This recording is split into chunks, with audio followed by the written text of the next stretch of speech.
रहीम और अस्सलाम वालेकुम। आज अक्टूबर की 11 तारीख है और पाकिस्तान में इस वक्त बुध की शाम है। आज पूरे दिन की इम्पॉर्टेंट खबरें और उनके ऊपर मेरा तजिया आपके सामने हाजिर है। सबसे पहली खबर हम सुप्रीम कोर्ट ऑफ पाकिस्तान से लाते हैं। खबर ये है कि मिठाइयाँ वापस हाँ जी, मिठाइयाँ नून लीग को वापस करनी पड़ेंगी। नून लीग इस टाइम गुमसुम है, सदमे में है, सानहे में है, परेशान है कि हमारा होगा क्या। आपने देखा होगा नून लीग का अभी तक कोई रिएक्शन नहीं है, बिल्कुल सुन्न हो गए हैं। जी हाँ, उन्हें किसी डॉक्टर ने एनेस्थीसिया नहीं दिया, लेकिन वो बस वैसे ही गुमसुम हो गए हैं, समझने की कोशिश कर रहे हैं। हाँ, ये बात भी दुरुस्त है कि ऑर्डर जो है वो अंग्रेज़ी में है, लेकिन इसके अलावा भी बहुत सारे मामलात उनके साथ हुए हैं। बहुत ही एक मैं ये कहूँगा कन्फ्यूजिंग ऑर्डर है। इसमें वो जीता है जो हमेशा जीतते हैं। जी हाँ, एस्टेब्लिशमेंट जीती है। सबसे बड़े लूज़र इसमें जस्टिस काजी फ़ाइज़ ईसा हैं। ये नहीं कि उनकी पावर्स चली गई हैं, इस वजह से नहीं, और बहुत सारे मसाइल हैं। एक एक करके आपको सारी बातें समझाता हूँ। थोड़ा सा इसमें तमहीद ये दूंगा कि ये बिल था क्या, क्योंकि बहुत सारे लोग जो कानून के साथ जिनका बैकग्राउंड नहीं, उन्हें इस कानून को असल में नहीं पता कि ये क्या था और इसके अंदर क्या क्या चीज़ें। तो इसलिए थोड़ी सी तफसील बताऊंगा और उसके बाद आपको बताऊंगा कि कैसे इसमें नवाज शरीफ तो बिल्कुल टोटली मिठाइयाँ वापस, ख़त्म कहानी, बिल्कुल ख़त्म, शुद्ध डब्बे के ऊपर मोहर लग गई नवाज शरीफ के। और उसके साथ साथ काजी फ़ाइज़ ईसा के ख़िलाफ़ लेने वालों ने आज से इंश्योरेंस पॉलिसी ले ली कि वो उन्हें कोई नुकसान ना पहुंचा सकें। बड़ी बारीक वारदात उनके साथ की गई है और इसमें जीत किसकी हुई है वो सब कुछ आपके सामने रखूँगा। अच्छा जी, जो प्रैक्टिस एंड प्रोसीजर बिल है, ये पार्लियामेंट ने कानून जो है पास किया था। कानून लाने वाली नून लीग थी। तमाम का तमाम बयानिया बिल्ड किया गया था कि ये जब कानून पास किया गया कि जो पुराने ज़माने में, मीन आज से साल, 2 साल, 4 साल, 10 साल पहले सज़ाएँ हुई हैं सुप्रीम कोर्ट के अंदर किसी भी शख्स को, उसके ऊपर दोबारा अपील सुनी जाएगी और रिव्यू नहीं होगा। रिव्यू क्या होता है? जब सुप्रीम कोर्ट एक फ़ैसला देती है, कोई भी फ़ैसला सुप्रीम कोर्ट का कोई बेंच देता है, तो उसके ख़िलाफ़ अपील नहीं हो सकती होती जैसे हाई कोर्ट में होती है। सुप्रीम कोर्ट में रिव्यू फाइल होता है। अच्छा, अपील और रिव्यू में फ़र्क ये होता है कि अपील में अमूमी तौर पर अगर 2 जजेस का बेंच फ़ैसला देता है तो अपील में 3 जजेस बैठेंगे। अगर असल फ़ैसला 2 जजेस देते हैं तो अपील करेंगे तो 3 में बैठेंगे। लेकिन एक जज फैसला देता है हाई कोर्ट में, अपील करेंगे तो 2 जज बैठ के या 3 जज बैठ के फैसला सुनेंगे। सुप्रीम कोर्ट के अंदर अपील नहीं कर सकते होते, आप रिव्यू कर सकते होते हैं। रिव्यू के अंदर वही जज बैठते हैं, नया जज नहीं हो सकता अनलेस कि वो जज रिटायर हो गया हो, पहले वाला वही जज बैठते हैं। और मज़े की बात, वही वकील, आप अपना वकील भी नहीं बदल सकते और आपने अपना केस में सिर्फ इतना बताने की आपके पास गुंजाइश होती है कि जो आपने पहले जज साहब फैसला दिया, क्योंकि वही जज बैठे होते हैं, उसमें आपने अपने कानून की खिलाफ वर्जी की और वो अमूमी तौर पर उसका चांस नहीं होता। इसलिए रिव्यू में 0.009% का चांस या 0.001 कह लें % का चांस जो है वो होता है कि रिव्यू में वो फैसला अपोजिट हो जाए। अपील में क्या होगा? अगर 2 जजेस ने सुप्रीम कोर्ट के ने फैसला दिया है तो अपील में 3, 4 या 5 का बेंच बनाकर उसको नए सिरे से सुना जा सकता है और फैसले को उल्टाया जा सकता है। तो ये जब प्रैक्टिस एंड प्रोसीजर बिल लाया गया था तो इसका जो लाने वाला मास्टरमाइंड या स्पॉन्सर था, आप सुनते थे ना, ये मैच आप लीवर ब्रदर्स के तावन से देख रहे हैं। ये मैच जो है वो Binaca Geetmala, Binaca toothpaste, fair and lovely cream वाले इदारे के तावन से आप ये मैच देख रहे हैं। तो ये तमाम जो मैच था ये नून लीग और इस्टेब्लिशमेंट के तावन से आप देख रहे थे इतने दिनों से। तो ये बिल लाई थी नून लीग माजरत। पर्पज़ इसका क्या था बिल का? कि नवाज शरीफ को मक्खन में से बाल की तरह निकालना है। इसके अंदर एक प्रोविज़न डाली गई थी बिल के अंदर कि जनाब जितने भी मुकदमात पर फैसले हो चुके हैं और सज़ाएं हो चुकी हैं और भले उनका रिव्यू भी फाइनल हो चुका हुआ है, तो उस बंदे को अपील का हक मिलेगा। मीन अगर 3 जजों ने उसे कन्विक्ट किया था या 5 ने, तो अब 6, 7 या 8 बैठ के उसके इसका दोबारा फैसला करेंगे। तो जहांगीर तरीन साहब और मियां नवाज शरीफ जो नाहल हुए हैं सुप्रीम कोर्ट से, उनको अगर उस टाइम 5 जजों ने किया था तो अब 6 का या 8 का या 7 का बेंच बना के उस केस को दोबारा सुना जाएगा और नवाज शरीफ साहब को क्लीन चिट दे के बाहर निकाला जाएगा। अगले इलेक्शन में वो आएंगे और जीतेंगे और मियाँ साहब बन जाएंगे वज़ीर आज़म। ये था पर्पज़ इसका मेन। इसके अंदर एक और बड़ा मज़े का काम था। वो मज़े का काम ये था कि इस्टेब्लिशमेंट, बंदयाल साहब को तो इस्टेब्लिशमेंट ने काबू कर लिया था, जो भी आप सोचें, बहुत सारे लोग बहुत सारी बातें सोचेंगे, लेकिन मेरा तजिया ये है कि बंदयाल साहब तो मुकम्मल काबू में थे इस्टेब्लिशमेंट के। बंदयाल साहब ने जाते जाते इस्टेब्लिशमेंट के कहने पर नैब अमेंडमेंट्स का केस भी आखिरी दिनों में सुनाया, ताकि अब इस्टेब्लिशमेंट जो है वो नून और पीपल्स पार्टी को भी प्रॉपरली स्क्रू कर सके जितना करना हो। और बंदयाल साहब बाकी किसी इंसानी हकूक़ पर, किसी चीज़ के ऊपर कोई फ़ैसला नहीं दे सके जो इस्टेब्लिशमेंट नहीं चाहती थी। माजरत। और आपको पता है कि बंदयाल साहब तो बहुत जल्दी काबू किए जा सकते थे और काबू कर लिए जाते थे बाय द इस्टेब्लिशमेंट। और लेकिन जो असल मसला इस्टेब्लिशमेंट का था वो ये था कि काजी, ज़ालिमों काजी आ रहा है। काजी फ़ाइज़ ईसा साहब जो हैं वो आपको पता है अनप्रडिक्टेबल हैं, सबको पता है ये, जो उनके बहुत खैरख्वाह हैं, जो उनके ख़िलाफ़ हैं, सबको पता है। और वो किसी टाइम भी, किसी सुबह भी उठ के कोई भी बेंच बना सकते हैं और कोई भी मुकदमा टेकअप कर सकते हैं। उनके पास जो एक राइट था सोमोटो का अकेले लेने का और बेंच बनाने का, वो ऐसा था फैज़ाबाद धरने की तरह इस्टेब्लिशमेंट को ला के किसी टाइम भी कटहरे में खड़े कर सकते थे। इस्टेब्लिशमेंट तो उनके खिलाफ रही है, आपको पता है। माजरत। अच्छा, इस्टेब्लिशमेंट जो है वो वॉर गेम्स, आपको पता है कि इस्टेब्लिशमेंट के जो इदारा है उसके अंदर वॉर गेम्स की ट्रेनिंग होती है बाकायदा। ऑप्शन ए, ऑप्शन बी, इस तरफ से हमला करना है, पसपा हो गए, क्योंकि हर हमला कामयाब नहीं होता, तो उनकी बुनियादी ट्रेनिंग होती है। अगर पहाड़ी से आपने हमला किया, वो पसपा हो गए, तो आपने पानी से कैसे करना है, एयर से कैसे करना है, या इधर से मुड़ के दूसरी तरफ से हमला कैसे करना है। तो उनके आम लोग शायद पसपाई के बाद सेकंड ऑप्शन, थर्ड ऑप्शन नहीं सोचते, लेकिन उनकी क्योंकि वॉर गेम्स होती हैं, वॉर के अंदर तो 10 ऑप्शन होते हैं। एक में हारे तो दूसरा, दूसरे में हारे तो तीसरा, तीसरे में हारे तो चौथा। तो इस्टेब्लिशमेंट, ये जो आपको कभी कभी बुरा लगता है ना कि कल नवाज शरीफ बुरा था, आज अच्छा है, आज उसको कंधों पे बिठा लिया है, आज इसको चूम लिया है। कल जो फ़ौज के ख़िलाफ़ डॉन लीक्स कर रहे थे, जो फ़ौज के ख़िलाफ़ अमेरिका में जाकर लीक्स कर रहे थे, और जिनको फ़ौज इस्टेब्लिशमेंट उस टाइम पाकिस्तान का दुश्मन अव्वल तरीन कह रही थी, और बहुत सारे 5th जनरेशन के वॉरियर जो हैं वो आपके जनाब लालिका साहब जैसे और राजा साहब जैसे ऑस्ट्रेलिया से बैठ के जनाब खूब जंग लड़ते थे उस बयानिए की। तो आज बड़े सारे लोग इस बात के ऊपर खफा होते हैं कि यार वो तमाम जो दुश्मन थे पाकिस्तान के और इस्टेब्लिशमेंट के, वो तो आज इस्टेब्लिशमेंट के हाथों में हाथ हैं उनके, तो हम किधर गए। तो जनाब ये आपको समझना पड़ेगा, ये वॉर गेम्स होती हैं। वो आप एक ऑप्शन थे, जब आप एक अच्छा ऑप्शन नहीं रहे तो आपको हटा दिया गया, और जो अच्छा ऑप्शन है उसको ले लिया गया। तो जंग के अंदर और प्यार के अंदर सब कुछ जायज़ होता है, आपने ये तो सुना ही है। तो इसके अंदर कोई इखलाकियात नहीं होती, कोई अच्छा बुरा सही गलत नहीं होता, बस जो सूट करता है वो किया जाता है। तो बहरहाल बंदयाल साहब तो पूरी तरह से कैप्चर में थे, जो उनसे दिल करता था करवाया जा सकता था। और बंदयाल साहब को इतने आंजहानी कहूँगा, आंजहानी मीन, वैसे तो अल्लाह उनको लंबी ज़िंदगी दे, सुप्रीम कोर्ट से आंजहानी हो चुके हैं। तो आंजहानी जो बंदयाल साहब हैं वो तो प्रेडिक्टेबल थे, और उनकी तो इतनी ज़रूरत नहीं थी कि सुबह उठ के वो फॉर एग्जांपल सदाकत अब्बासी का इंटरव्यू आया तो वो कहें आ जाओ भाई ज़रा सामने आके बताओ किसने करवाया ये इंटरव्यू। लेकिन आप सबको पता कि काजी साहब ये कर सकते हैं, तो इस्टेब्लिशमेंट को ये पहले से पता था कि काजी साहब ये कर सकते हैं, तो उन्होंने दिखाया कुछ और मारा पीछे से कुछ और।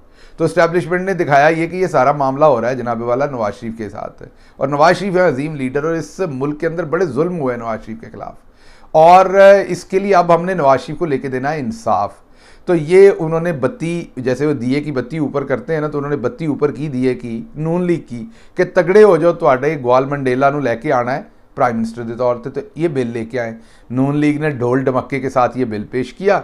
नून लीग के हवारी जो आज फैसला समझ आने से पहले कयूम सिद्दीकी साहब ट्वीट कर रहे थे कि मज़ा आ गया जी, कयूम सिद्दीकी साहब हमें तो मज़ा आ गया, अब आप बताइए आपको मज़ा आ गया, अब आप गुमसुम हैं। अब सार आलम साहब एक नोहे पढ़ रहे हैं, बैंड डाल रहे हैं, सर में मट्टी डाल रहे हैं, अपने बाल खींच रहे हैं, अपना गिरेबान फाड़ रहे हैं। तलत हुसैन अभी तक सन्नाटे में है, सलीम साफ़ी को तो समझ ही नहीं आ रही क्या करे। तो ये सारी बेवाएँ जो हैं, ये नवाज शरीफ के वज़ीर आज़म ना बनने की जो सहाफ़ती बेवाएँ हैं, ये तमाम की तमाम का अब कब सुहागन होंगी, कौन इनका सुहाग होगा, ये हमें नहीं पता, क्योंकि अब इन्हें फुफ्फो के छोटे बेटे शहबाज शरीफ से ही शायद शादी करनी पड़े, जो इन्हें सख्त नापसंद है। तो बहरहाल इन सहाफ़ती बेवाओं पे बाद में बात करेंगे।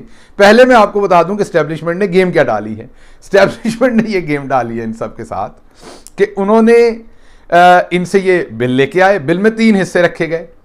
एक तो बिल में ये था कि जी पुराने सारे मुकदमा, जैसे मैंने आपको कहा, उनका दोबारा से रिव्यू नहीं, अपील होगा। मैंने आपको समझा दिया अपील और रिव्यू। और नवाज शरीफ और जहांगीर तरीन, जिनको पहले नाअहल किया था, सुप्रीम कोर्ट ने सजा दी थी, अगर 3 या 5 जजेस ने की थी, 7 जजेस बैठेंगे, वापस कर देंगे, तो मियाँ जदों आवेगा लग पता जावेगा, ये नारे बजेंगे बाहर। उसके बाद दूसरा ये था कि 184(3) एक सुप्रीम कोर्ट का जो उसके अंदर एक इख्तियार है, उसमें वो राय आमा, पब्लिक के इंटरेस्ट में जो भी पिटीशन उठा सकती है, उसके अंदर भी जो फैसला होता था, उसके अंदर भी रिव्यू का हक था, अपील का नहीं। क्योंकि सुप्रीम कोर्ट के अंदर आपको पता है कि हक ही सिर्फ रिव्यू का था, अपील का तो था ही नहीं। मीन वही जज बैठेंगे, वही वकील बैठेंगे, आप वकील भी चेंज नहीं कर सकते थे। तो जैसे अभी 90 दिन के अंदर इलेक्शन का फैसला सुप्रीम कोर्ट ने 184(3) के अंदर किया हुआ है। ये 184(3) की सिर्फ बात हो रही है, जो राय आमा के तहत सुप्रीम कोर्ट पब्लिक आमा, राय आमा या पब्लिक एट लार्ज के इंटरेस्ट में जो फैसला सुप्रीम कोर्ट करती है, कि अवामी मफाद जिसे आप कह सकते हैं, उसमें जो कोई फैसला या कोई केस टेकअप सुप्रीम कोर्ट करती है 184(3) के अंडर, उसमें यह था कि जजेस सुनते थे केस और उसके बाद फैसला सुना देते थे।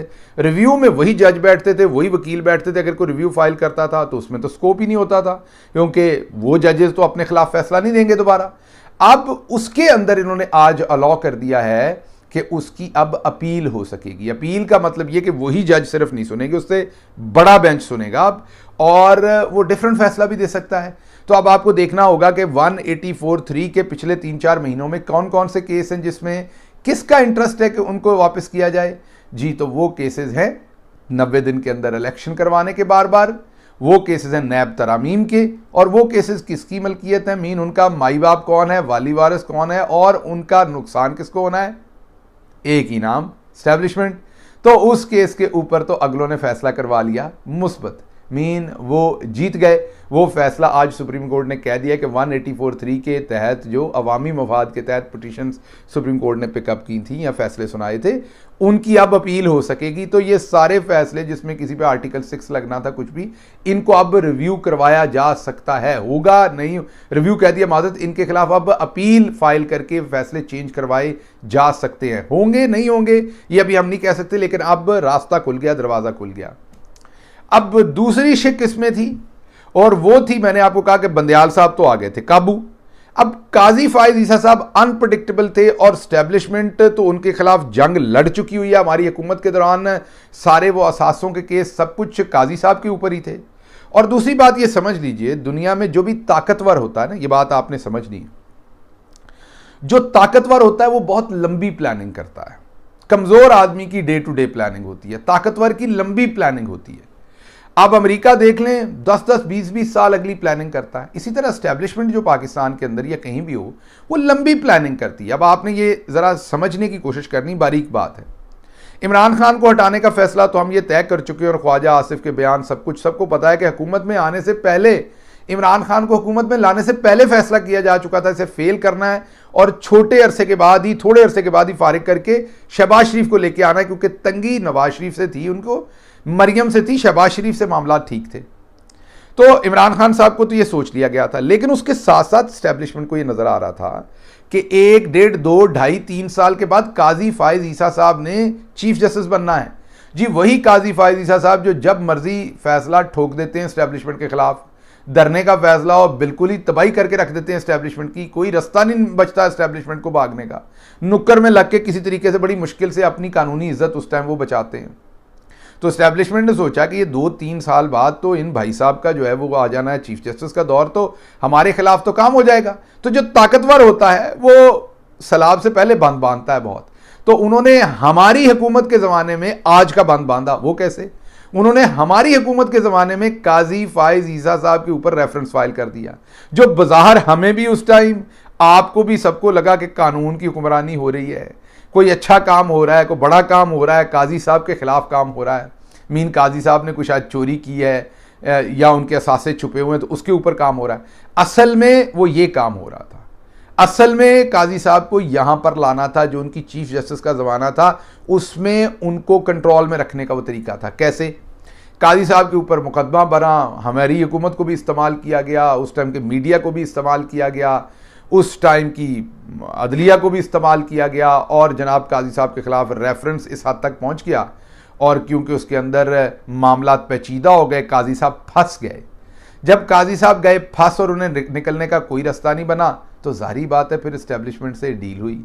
जब इस्टेब्लिशमेंट से डील हुई तो उन्होंने कहा फिर सानू नहीं कुछ कहना, साढ़े ना रल के चलना है, बाकी हम आपकी जान छुड़वा देते हैं।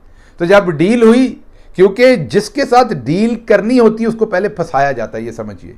जो आपके लिए काम नहीं करता उसको पहले फंसाओ, उसके घुटने लगवा दो, उसे खोबे में उड़ा। मसलन एक बंदे को आप ट्रैक्टर ना चलाने देते हो ना, या वो चलाना चाहता हो आपको ट्रैक्टर, और आप उसको चलाने ना देते हो, तो वो पहले गड्ढा खोदेगा, उसमें आपका ट्रैक्टर गिरेगा, फिर आप निकालने की कोशिश कर रहे होंगे उस ट्रैक्टर को, तो वो पास से गुजरता हुआ कहेगा जे इजाज़त दो तो मैं कट के विखावां, तो फिर वो ट्रैक्टर ते बैठेगा, तो फिर तुहाडे नाल रल के ਤੁਹਾਡਾ ट्रैक्टर बाहर कट के देगा, तो फिर तुसी ਉਹਦੇ मुरीद हो जाओगे, सारी गल फिर अगों ਨੂੰ ਤੁਸੀਂ ट्रैक्टर चलान दोगे। सो वही काजी साहब के साथ किया गया, रेफरेंस बनाया गया, उसमें फंसाया गया। जब काजी साहब फंस गए तो उनको कहा अब हम आपको निकाल सकते हैं। उन्होंने कहा कड्डो जी। तो उन्होंने कहा निकालेंगे, फिर आइंदा हाथ में हाथ रहना चाहिए, दोस्ती उम्र भर की होनी चाहिए। उन्होंने कहा हो गई। बस फिर उनका गड्ढा फंसा हुआ, ट्रैक्टर फंसा हुआ निकाल दिया। और उसके बाद अब जहन में ये था कि जब ये आए तो ये तो हमें किसी टाइम भी उड़ा सकते हैं, दोस्ती हो भी गई तो ये तो दोस्ती किसी दिन भी तोड़ देंगे। अनप्रडिक्टेबल है, इमोशनल है, बुरा ट्रेट नहीं है, अच्छा ट्रेट है। जो बात है सीधी कर देते हैं, जज्बाती आदमी है, थोड़े सीधी बात कर देते हैं, जो उनका ख्याल आता है उस पर चल पड़ते हैं, डरते शरते थोड़ा कम है शायद। तो अब एस्टेब्लिशमेंट को तो ऐसे बंदे नहीं पसंद आएंगे। तो बिल में दूसरी बात ये रखवा ली गई बड़ी बारीक तरीके से, क्योंकि बंदयाल साहब थे उस टाइम। अब एस्टेब्लिशमेंट को भी पता था कि बंदयाल साहब चीफ जस्टिस बैठे हुए हैं, वो तो इस पर फैसला नहीं करेंगे। तो कहा कि जनाबे वाला आप जो है ना सुप्रीम कोर्ट का चीफ जस्टिस ना बेंच बना सकेगा ना सो मोटो ले सकेगा। बेंच भी अपनी मर्जी से नहीं बना सकेगा, 3 जज बनाएंगे। क्योंकि सुप्रीम एस्टेब्लिशमेंट को डर था अगर काजी साहब ने अकेले बेंच बनाए या सो मोटो लिए तो आधे से ज्यादा तो एस्टेब्लिशमेंट के खिलाफ होंगे। तो बंदयाल साहब, जारी बात उस टाइम ये लग रहा था कि ये जो बेंच ना बनाने का और सो मोटो लेने का इख्तियार है बंदयाल साहब का छीना जा रहा है। तो बंदयाल साहब को जाते जाते बताया गया कि हुजूर आपके तो 2-3 महीने और आप ऐसा करें, इस पे लगाएं स्टे ऑर्डर, और आप चुप करके अपने इख्तियारात के साथ अपनी चीफ जस्टिस ही इंजॉय करें और फिर घर चले जाएं। और आखिर पर जब काजी फायजीसा साहब आएंगे तो हम जाने और हमारा काम जाने, तो आपने इस पर हतमी फैसला नहीं करना, स्टे ऑर्डर लगा के इस फाइल को ओपन छोड़ दें, ये एस्टेब्लिशमेंट ने डिमांड की। और बंदयाल साहब क्योंकि आपको मैंने पता कैप्चर्ड थे, कमज़ोर थे, मैनेज थे, शरीफ आदमी थे, वो मान गए। उन्होंने इस केस को उठाया, सिर्फ इसके ऊपर स्टे ऑर्डर लगाया, फाइल साइड पे रखी, अपना वक्त पूरा किया शान शान और निकल गए। अब आ गए काजी साहब। तो काजी साहब को एस्टेब्लिशमेंट ने बताया कि देखें हमने ये कितना अच्छा कानून बनाया था और बंदयाल साहब ने रोका हुआ है अभी तक, इस पर तो फैसला करें हजूर। और देखें आप तो अजीम जज हैं और हमने तो फिर आपको छुड़ाया हुआ भी है, वो सारा मामला भी उधर है। तो काजी साहब और उठ गए जनाबे वाला। तो नून लीग की इसमें ऑब्जेक्टिव क्या था? नवाज शरीफ को बचाना है। काजी साहब का जाहिर बात है वो बंदयाल साहब की दुश्मनी भी और सारी के जी ये तो बड़ा अच्छा फैसला था, ये नहीं हुआ। और 184(3) का जो मैंने आपको तीसरा बताया है उसमें यह था कि तमाम पिछले केसेस के खिलाफ अपील हो सकती है। तो काजी साहब ने आज अपने हाथ काट दिए, क्योंकि एस्टेब्लिशमेंट को ये चाहिए था कि काजी साहब जो कि अनप्रडिक्टेबल जज हैं उनके पास ये इख्तियार ना हो, ना सोमोटो लेने का ना बेंच फॉर्म करने का। तो ये सारा कानून बंदयाल साहब के खिलाफ नहीं लाया गया था, वो दिखाया गया था, मारा आज गया है। एस्टेब्लिशमेंट ने ये सारी पेशबंदी, जैसे एस्टेब्लिशमेंट ने जो काम जस्टिस इजाजुल एहसन के साथ करना है, जस्टिस मुनीब ने आना है, अभी जस्टिस आयशा साहबा जो है वो बड़ी काबिल हैं, अगर उन्होंने चीफ जस्टिस बनना है कल को, तो आप अभी से सोचें कि वो अगर वो 6 साल बाद भी बनना है ना, 7 साल बाद भी बनना है, तो उस काम की प्लानिंग एस्टेब्लिशमेंट ने आज से शुरू कर देनी है। तब तो कुछ नहीं होता जब काम हो जाता है। तो बुनियादी तौर पर एस्टेब्लिशमेंट वो वाली खाला हैं जो बेटी पैदा होते ही जब देखती हैं खूबसूरत है तो बेटा उनका भले उससे 10 साल बड़ा हो उसके लिए तभी रिश्ता मांग के बात पक्की कर लेती हैं। तो एस्टेब्लिशमेंट ने जनाबे वाला काजी साहब को मैनेज करना था, काजी साहब को कर्टेल करना था, काजी साहब को बांधना था। तो काम बंदयाल साहब के खिलाफ शुरू किया गया और अंजाम अब काजी साहब का हो गया। तो काजी साहब ने इस सारे काम के अंदर रोबोकॉप एक अदालती बन के आज अपने हाथ काट दिए। तो अब एस्टेब्लिशमेंट के लिए काजी साहब जो है वो बिल्कुल फारिग हो गए। और वहाँ पर आपको पता है कि जस्टिस तारिक बैठे हुए हैं, जस्टिस एजाजुल एहसन बैठे हुए हैं, तो अगर एजाजुल एहसन साहब ना भी मैनेज होंगे, जस्टिस तारिक तो हैं, और एजाजुल एहसन साहब का वैसे भी बहुत सारी चीज़ों के ऊपर व्यू पॉइंट और है, तो काजी साहब अब जो है वो इस्टेब्लिशमेंट के लिए कोई ख़तरा नहीं है। जितनी देर तक काजी साहब बैठेंगे, तो इस मुकदमे में सबसे पहले काजी साहब हारे हैं, इस्टेब्लिशमेंट जीती है, जो आज इस टाइम लोगों को नहीं लग रहा, आने वाले वक्त में लगेगा। गुड प्लानिंग, मैं ये कहूँगा इस्टेब्लिशमेंट को, well done, good planning mean अच्छा हुआ बुरा हुआ, लेकिन आपने प्लानिंग शानदार की, लंबी की, तो ये एक बात है। दूसरा इसके अंदर पहलू है नवाज शरीफ, वो जो मिठाइयाँ बेची जा रही थी, बाजी मरियम ने तो जोड़ा भी नया ऑर्डर किया हुआ था इस फैसले के बाद पढ़ के, तो मिठाइयाँ खाते हुए वो उनकी फुटेज जारी होनी थी, और हिना परवेज़ और वो सारी जो बाजियाँ हैं ना, जुएँ शुएँ निकालने वाली और बैग शैग पकड़ने वाली और बताने वाली, वो नेल पॉलिश पकड़ के ना कि ये आपकी मैडम बहुत अच्छी नेल पॉलिश है, ये वाला रंग आप पे बहुत सूट करता है, देखें ना आपके नेल्स भी पहले से हेल्दी हो गए हैं, तो आपका जो कैरेटन ट्रीटमेंट है ना, वो मैं फ़लाँ जगह से लेके जाके करवाऊंगी। तो बहरहाल बालों का कैरेटन ट्रीटमेंट की बात कर रहा हूँ, तो वैसे तो नेल्स के अंदर भी मेरा ख्याल कैरेटन होती है शायद, अगर मैं गलत नहीं तो। सो बहरहाल मुख्तसर बात यह है कि वो सारी जो बाजियाँ हैं वो भी जोड़े शोड़े पहन के बैठी हुई थी कि आज इसके बाद फ़ोटोशूट होना है, वो ख़त्म हो गया। जो हसरतें थीं वो मर गई, ख़त्म हो गई वहीं पर ही। अब नवाज शरीफ साहब के केस में अपील नहीं हो सकेगी, वो इस्टेब्लिशमेंट ने जो अपने वाले बंदे थे बीच में, मीन पहला फैसला जिसमें 184(3) के तहत दोबारा अपील हो सकती है ताकि 90 दिन के इलेक्शन को, फैसले को मैनेज किया जाए अगर ज़रूरत पड़े तो, अगर वो ज़रूरत से बाहर हो जाए।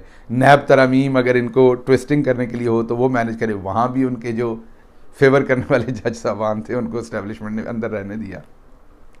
काजी साहब के पर्क उतरने के लिए जो फैसला चाहिए था उसको भी उन्होंने कहा जी 10 जज हैं अंदर, मुखालफ 5 है। जैसे ही मामला आया नवाज शरीफ का, उन्होंने अपने 3 जज बीच में से बाहर निकाल लिए, तो वो जो 10 से फैसला आ गया 7 पे और दूसरी तरफ चले गए, वो 3 उधर चले गए, और वो 8-7 से नवाज शरीफ और जहांगीर तरीन हार गए, इस्टेब्लिशमेंट जीत गई। और दूसरी तरफ 10-5 से इस्टेब्लिशमेंट जीत गई और काजी फायद ईसा साहब हार गए। तो ये आज का अगर आप केस देखें तो ये सारे का सारा मुकदमा आपको समझने के लिए, इसमें जिसने प्लानिंग की थी वो सब हार गए, और जिसने प्लानिंग करवाई थी वो आज जीत गए, और वो इस्टेब्लिशमेंट थी। मेरा ख्याल है आपको मैं समझा पाया हूँगा। कॉम्प्लिकेटेड था क्योंकि आपको लॉयर्स का तजिया देखना पड़ेगा, पहली दफ़ा देखा है इस तरीके से मैंने, तो कम अज़ कम पिछले 8-10 सालों में हुआ होगा, मैं ये नहीं कह रहा कभी नहीं हुआ होगा, लेकिन बहुत रेयर हुआ होगा कि एक ही पिटीशन के ऊपर फैसले इस तरीके से 3 पैराग्राफ्स में आए हों। तो पहले पैराग्राफ में जहाँ पर काजी फाइज ईसा साहब का बारूद अब निकल गया है, अब वो ग्रेनेड होता है ना, उसकी पिन खींच दो तो वो फट जाता है, तो काजी साहब वो वाला ग्रेनेड थे, माजरत के साथ, अदालती या कानूनी। तो इस्टेब्लिशमेंट ने उसमें नीचे से सुराख करके उसका बारूद सारा निकाल लिया। अब ग्रेनेड उतना ही खूबसूरत लगेगा, उतना ही हैबतनाक लगेगा, ग्रेनेड की साख्त वही होगी, उसके अंदर बारूद नहीं है, अब वो फट नहीं सकता। आप पिन निकालें, वापस डालें, जो मर्जी करें, अब खेलें, जो मर्जी करें, मामला मैनेज्ड है। तो पहली शिक का फैसला तो ये है कि काजी साहब गियो माजरत के साथ, तो इस्टेब्लिशमेंट अब पीछे बैठी इंजॉय कर रही है।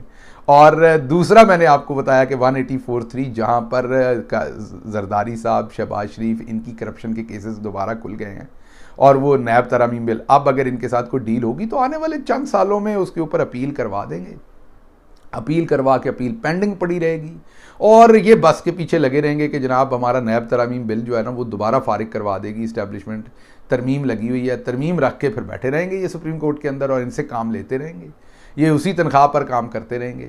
और तीसरा काम जो था वो था नवाज शरीफ और तरीन साहब को, आपको पता है कि वापस लाने का, और उनको जो नाअहली की सज़ाएँ हुई हैं उसके ऊपर रिव्यू की बजाय अपील का हक़ देने का और बड़ा बेंच बना के उनको पाक साफ करने का, वो उन्होंने लगाई है मोहर, और बताया है कि ये इंज नहीं होना।